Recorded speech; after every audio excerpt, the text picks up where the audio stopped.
मेरा फ़ोन दे दीजिए, ये बहुत ज़रूरी डॉक्यूमेंट्स है, मैंने ऑफिस में सबमिट ना करवाया तो मेरी जॉब चली जाएगी।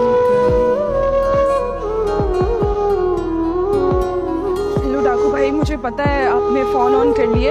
अब मैं आपसे बिल्कुल भी फ़ोन नहीं मांगूंगी, मैं आपको कुछ भी गलत नहीं बोलूँगी। ठीक है, फ़ोन आपने रख लिया, ठीक है बस, लेकिन प्लीज़ मेरे से सिर्फ एक दफ़ा बात कर लें। डाकू नहीं हूँ।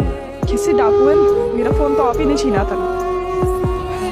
बड़े इतना शरीफ डाकू। कैसे डाकू? ना तेरा मैंने आपको थैंक्स करना था। थैंक यू किस बात का? आपकी वजह से मेरी जॉब जो है सेव हो गई थी। अगर हम जब फाइल सेट ना करते तो बहुत मसला हो जाता। ये रही आपकी अमानत। आप और बाकी सब लड़कियां सेफ। तो नौबर खान को हाँ कह दीजिएगा, वरना मुझे कहीं और हाँ करना पड़ेगा।